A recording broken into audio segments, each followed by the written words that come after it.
I wandered alone for a long time before ending up in a gloomy restaurant where I tried to figure things out. I could smell Ada's perfume, and I began to relive memories of our relationship, memories which I now saw in a new light. Our first meeting, too easy. The feeling I was being watched right from the start. The ink stain on her hand, which proved as clear as day she'd been in LaGrange's office before me. Everything seemed to point to the fact that she was somehow tied up with the murders.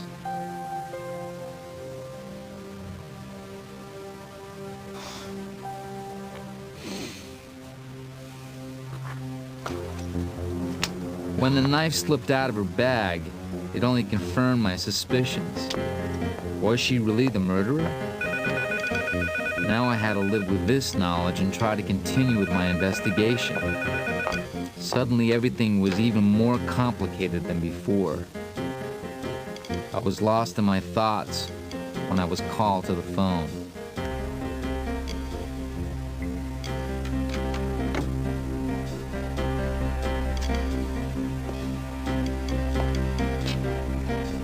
So, you're Max Gardner, the meddling pencil pusher. You might still be alive now, but not for long.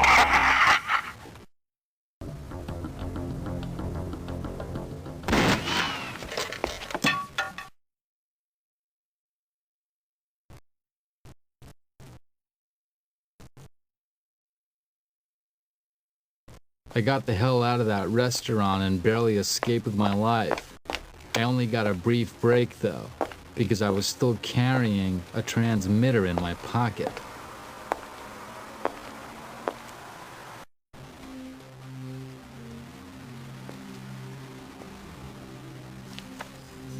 When I figured out the glasses were bugged, I tossed them. I let the guy tailing me take a pleasant stroll after the garbage truck. I was through with being a target. I decided to go back to LaGrange's office where I'd seen his weapon collection. But in the alley behind the pool hall, I got sidetracked by an enterprising youth and his rigged card game. His rap started to get to me. I was just considering smashing the jerk's face in when I spotted Marcos's watch among all his crap. I decided to play it cool.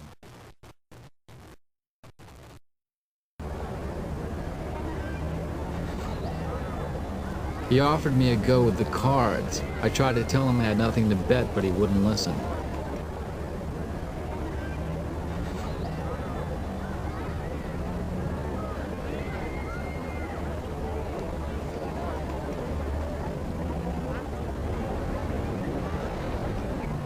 I told the sucker I was Inspector Van Dale.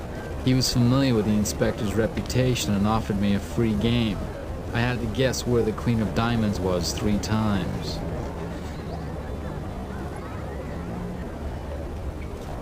And 1, and 2, and 3. Gather round now, the watching's free. The cards are straight, follow the queen. Is she there? Is she there? Is she there? Off we go, nice and slow. Where's the little lady now? That one.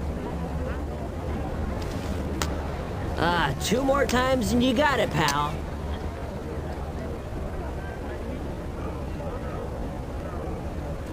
And 1, and 2, and 3. Gather round now, the watching's free. The cards are straight, follow the queen. Follow the diamond queen.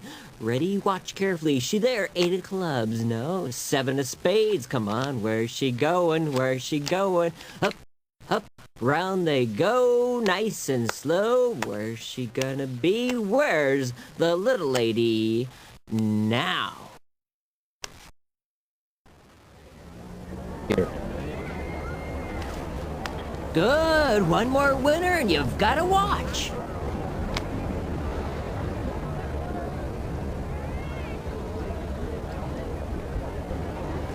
And 1,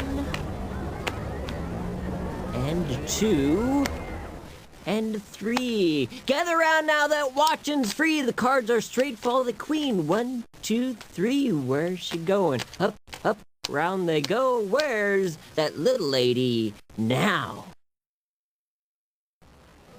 It's that one.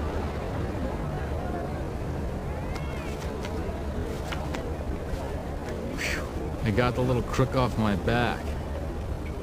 And the watch I wanted. All I had to do now was break into LaGrange's office. But there was another problem waiting for me.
I finally managed to get a gun from LaGrange's collection.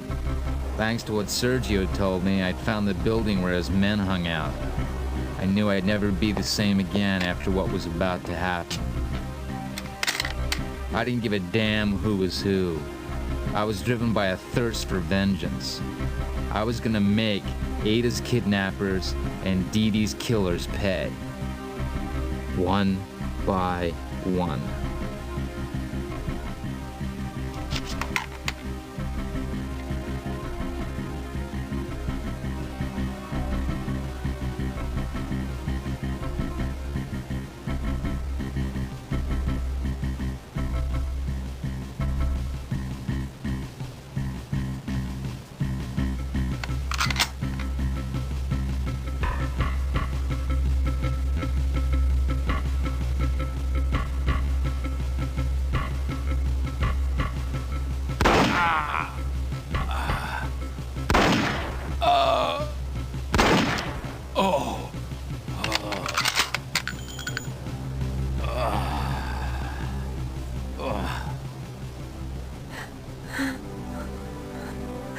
Max!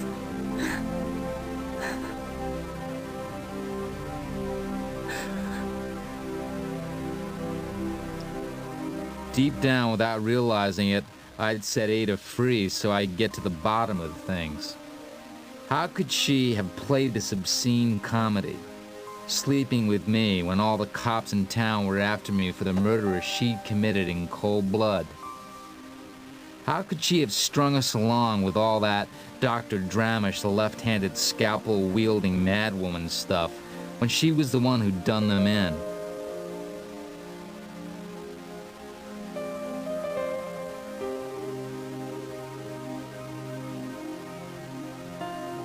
She explained that her father and brother, who were both attorneys, had been assassinated for pleading against the elite, and that she had to avenge their deaths.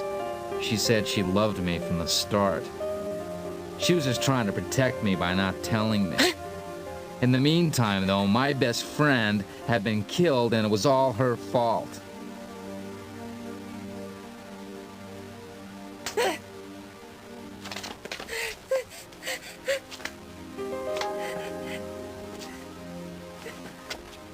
Ada dumped me there.